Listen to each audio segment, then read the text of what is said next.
Magandang araw po mga ka-recap. Welcome back po sa ating channel. Ngayon naman po ay ating ipagpatuloy ang kwento at love life ni Hunter Baphomet. Matapos nga na pumunta si Guildmaster Echidna at Valkyrie sa bahay ni Minwoo, ay napagkasundoan nila na magiging sponsor si Echidna ni Beelzebub o kilala nila bilang si Jinwoo. Si Valkyrie naman ay pinaalala kay Minwoo ang pinangako niyang date sa kanya. Ano nga ba ang nangyari bago nito? Noong gabing iniwan ni Song-on si Minwoo sa umiiyak na si Valkyrie. Ay walang magawa si Minwoo kung hindi pakalmehin niya ito. Napaupo si Valkyrie sa isang parke habang iniisip ang mga nagawa doon sa colony. Si Minwoo naman ay kakabalik lang at tila may mga binili ito. Binigay niya lahat ito kay Valkyrie. Ano daw ito, tanong ni Valkyrie. Sinabi ni Minwoo na halata naman ng mga candy ito at tsokolate. Bakit naman daw bumili siya ng mga ganito? Tanong ni Valkyrie. Napaisip si Minwoo sa isasagot pero sinabi niya na narinig niya daw na kapag kumain ka ng matatamis ay gagaan ang iyong loob. Hindi rin alam ni Valkyrie ang isasagot at parang mas lalong lumalim ang paghanga niya kay Minwoo. Bigla siyang napaiyak at sa isip niya ay ginawa itong lahat ni Hunter Baphomet para sa kanya. Hindi naman maintindihan ni Minwoo bakit naiyak muli si Valkyrie. Sinabi ni Valkyrie na sa mga bata lang epektibo ang mga matatamis na ito. Pero may alam daw siyang paraan para matigil na siya sa kakaiyak. Ano naman daw ito, tanong ni Baphomet. Biglang sinabi ni Valkyrie na makipag-date si Baphomet sa kanya. At makalipas nga ang ilang araw ay dumating na ang pinakahihintay ni Valkyrie na date nila ni Cha Minwoo. Kanina pa naghihintay si Cha Minwoo kay Hunter Valkyrie pero hindi pa siya dumadating. Habang naghihintay ay napansin ni Baphomet na biglang natuon ang mga tao sa isang magandang babae. Mahaba na may gininto ang buhok. Walang iba kung hindi si Valkyrie. Nakita ni Valkyrie si Minwoo na kanina pa naghihintay sa kanya. Pero parang wala lang kay Cha Minwoo kahit nasa harap na niya ang isang magandang babae. Humingi naman si Valkyrie ng paumanhin dahil nahuli siya. Ayon naman kay Minwoo, ikalahating oras nang late si Valkyrie. Sinabi naman ni Valkyrie na may hindi inaasahang nangyari habang naghahanda siya pero ang totoo ay hindi siya makapili ng damit na SOSO. Pero dahil lunchtime na daw ay kumain na lang muna sila, bahala daw si Baphomet kung ano ang gusto niyang kainin at siya na ang magbabayad. Huwag daw itong mag-alala sa presyo. Bigla naman itinuro ni Baphomet ang isang kainan malapit lang sa kinakatayuan nila. Isa itong maliit at medyo luma na kainan. Habang kumakain ay nakatulala lang si Valkyrie kay Baphomet. Napansin ito ni Baphomet kaya tinanong niya si Valkyrie bakit hindi pa daw siya kumakain. Kakain na daw siya, saad ni Valkyrie. Sa isip ni Valkyrie ay mukhang gustong-gusto talaga ni Baphomet ang karne. Sino ba naman daw ang lalaking ayaw sa karne? Pero napahinto si Valkyrie nang tinawag ni Baphomet ang isang waiter. Umorder pa ito ulit ng 4 na servings ng karne. Hindi makapaniwala si Valkyrie sa binayaran niya para sa kanilang dalawa lang. Umabot ng 1.23 million won. Busog naman si Minwoo sa kinain niya habang si Valkyrie ay tulala pa rin. Napagtanto niya na malakas talagang kumain si Baphomet. Nagpasalamat naman si Minwoo kay Valkyrie. Dahil tapos na naman daw silang kumain, pwede na daw ba siyang umuwi? Nagulat si Valkyrie sa sinabi ni Minwoo kaya pinigilan niya ito. Ipinaliwanag niyang nasa date sila ngayon. Kung gusto niya lang sanang kumain edi sana ay niyaya niya lang itong kumain. Ganoon daw ba? Sagot lang ni Baphomet. Hindi naman makapaniwala si Valkyrie sa sagot ni Baphomet. Tinanong niya si Minwoo kung nakaranas na daw ba siyang magka-date dati. Sinabi ni Minwoo na hindi pa. Akala ni Valkyrie ay isasagot ni Minwoo na ilang beses na pero nagulat siya sa narinig. Totoo daw ba na hindi pa talaga siya nakaranas mag-date? Sa ganyang itsura, oo daw sagot ni Baphomet.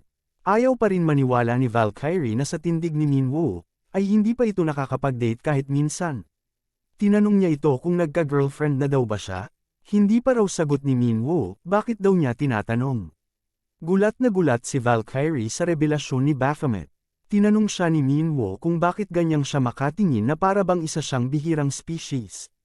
Sa isip ni Valkyrie, si Minwoo ay hindi pa nakaranas mag-date, hindi rin nakaranas magkaroon ng relasyon. Hindi siya makapaniwala na may ganitong klaseng lalaki pa sa mundo. Hindi daw niya alam dahil parang nakasuot siya ng salamin na nababalot ng makulimlim na pagkatao niya. At parang siya lang ang nakakaalam na sobrang hot ni Baphomet.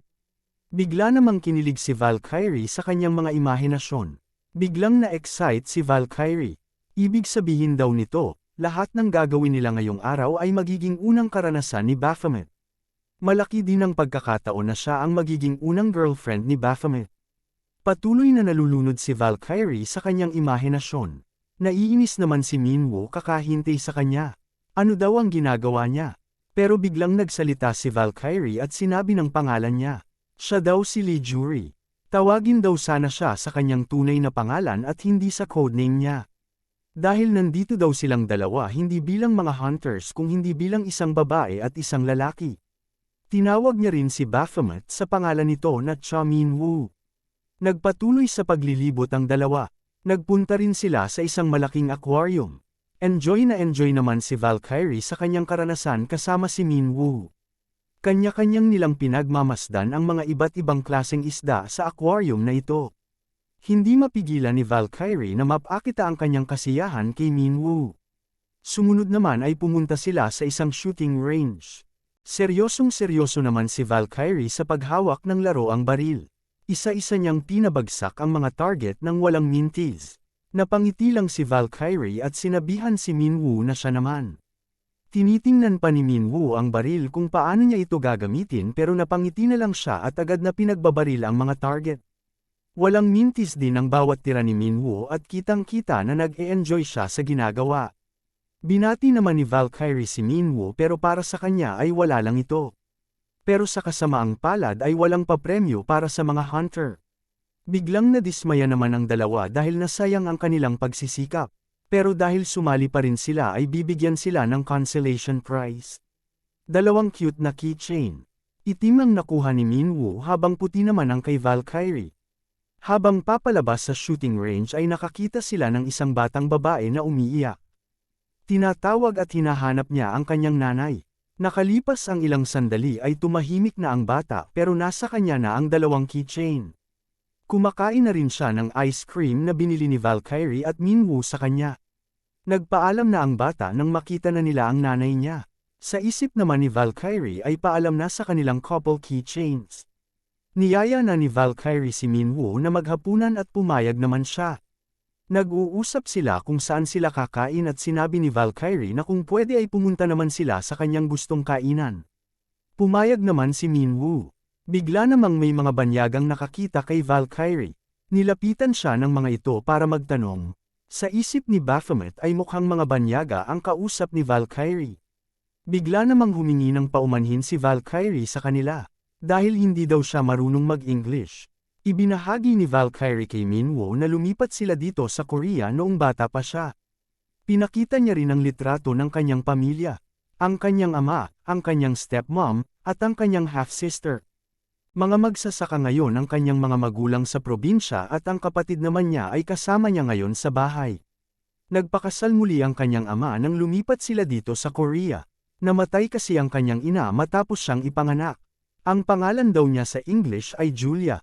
Palayaw naman niya ang Julie, kaya ang kanyang pangalan sa Korea ay Lee Jury. Mahal na mahal daw ng kanyang ama ang kanyang ina kaya napagdesisyonan niya na mamuhay sa isang hindi pamilyar na lugar para hindi daw masyadong maalala ng kanyang ama ang kanyang ina. At dito daw niya nakilala ang kanyang stepmom at nagpakasal sila.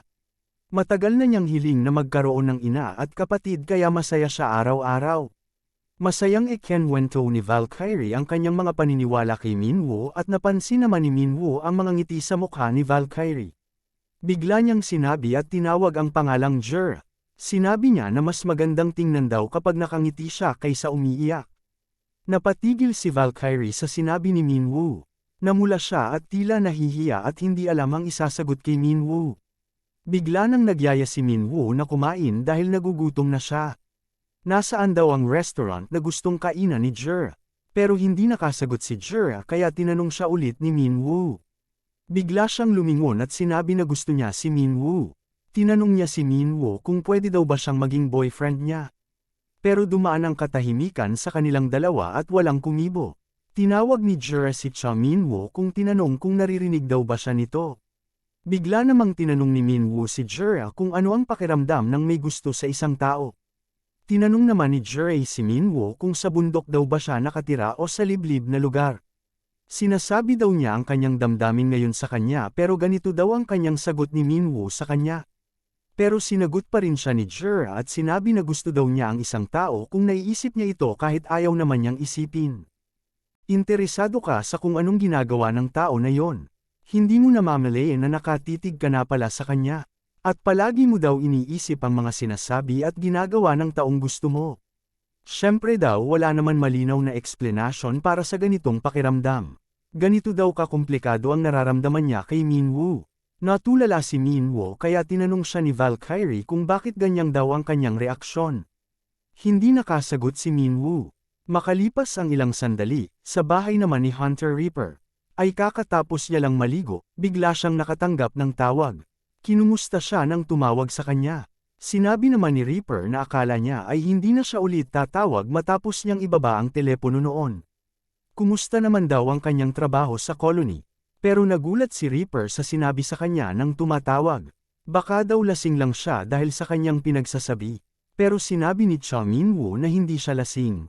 Gusto niyang makipag-date kay Reaper. Totoo na nga bang may gusto si Minwoo kay Reaper? Paano naman kaya si Valkyrie? Alamin po natin yan mga ka-recap sa susunod na mga kabanata. Maraming salamat po sa panunood at sana po ay nagustuhan ninyo.